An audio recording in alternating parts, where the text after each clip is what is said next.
So why short stories? Well, if you're like me, you love to read, but the problem is that you have a short attention span.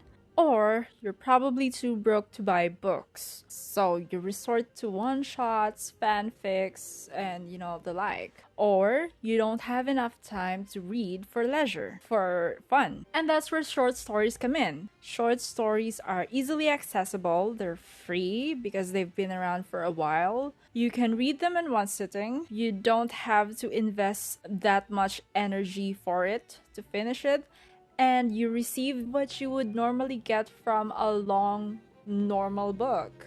And because it's Halloween season, we're going to talk about short stories that are disturbing. Now, these short stories that I'm going to talk about aren't necessarily horror or supernatural, but they do give that disorienting vibe where you might be reading it and you realize that some fucked up shit is going on, or you finish reading it and it stays on your mind because of the fucked up things that happened in the story. So, Happy Halloween. So the first short story is A Rose for Emily. And if you went to high school, you probably know this story, so you can go skip ahead. But for those of you who don't, this is a story about an old woman who died, and it's at her funeral, I believe. That's why it's A Rose for Emily, because it's her funeral. And the townspeople are trying to talk about the things that she had done while she was still alive. Yeah, you're going to discover the fucked up things that she's done while she was still alive. I'm not gonna say anything more, because this is no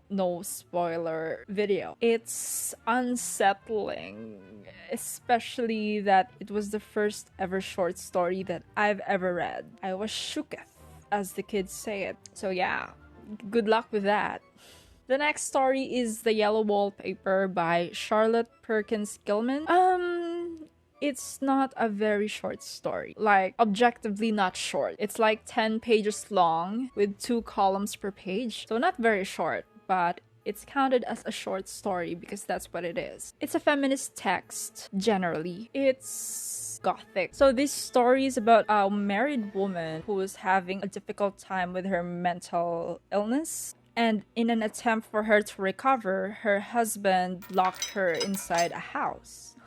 I know, right? Because it was believed that constant rest would improve the health of the people back then. That was commonly believed. You probably know that that's not right. That's not ideal. And so some things happened. The first time I read this story, I was in an apartment of a friend which had scary vibes. Like, I wasn't comfortable in that apartment just because of the vibe of the entire place. And then I read this story not knowing that it was going to be this disturbing. Yeah, I don't read this at night.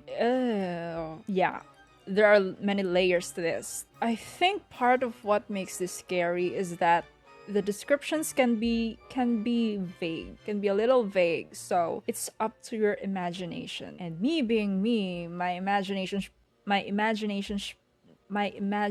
is pretty wild, so don't read this at night. The next we have The Telltale Heart by Edgar Allan Poe. I don't know if this is a famous short story, but I read this on my own volition. I voluntarily read this. So that was interesting. I'm glad I read it at dawn. I intentionally read it at dawn because I knew that this wasn't going to be a wholesome story.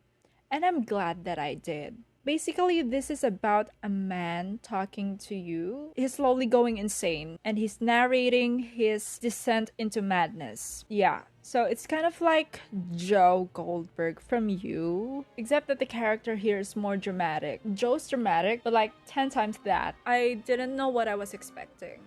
I just knew that it was going to be horror. I don't know how I'm going to say this without spoiling anything, but I was disturbed. That's all I'm going to say. The next story is The Lottery by Shirley Jackson. Shirley Jackson is famous for her horror stories. She wrote The Haunting of Hill House, which is now adapted into a Netflix show. I don't know her other works. I just know this one because it was recommended to us. So I read it, and it's not the supernatural kind of horror. It's more of the realistic one because I'm pretty sure that this has happened in real life. I'm pretty sure. Maybe it's just not it just hasn't been reported, or maybe I haven't looked enough. But yeah, I'm pretty sure this has happened somewhere to someone in time. That's disturbing. It's not supernatural, it's realistic, and that's what makes it scary because it has happened before and it can happen again. So yeah, there's that. The next story is The Box Social by James Reaney. This isn't horror, this isn't scary, this isn't a thriller, but it disturbed me because in 3 short pages, I had no idea that that was going to happen. I don't think I'm dumb. I mean, I can be dumb sometimes, but I don't think that my dumbness was the reason I didn't expect what happened. I think it's just one of those things where, shit happens out of nowhere. And then it slams right into your face. And you just have to deal with that. And still think about it years later. The last story I'm going to recommend is Harrison Bergeron by Kurt Vonnegut by Kurt V. So this is a story about an apocalyptic future, I think, where everyone is equal in every possible way. Like, if you're strong, if you're physically stronger than the average person, you're required to carry weights around your body so that you're equally as physically capable as your fellow man. That's the concept. It disturbed me because, well, I don't know if that's not disturbing enough for you, but it was for me. Like, can you imagine what the story talks about equality, which is what we're going for, but then it talks about it in that kind of way, in a literal way, and it makes you think, it makes you rethink your choices. So that's disturbing. And the ending is sad.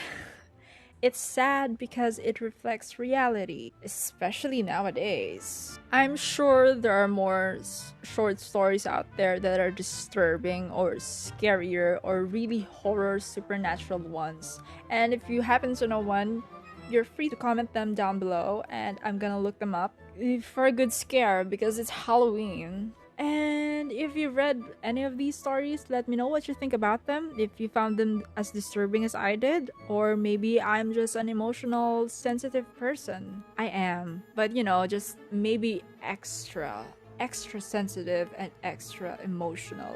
So, yeah. Happy Halloween.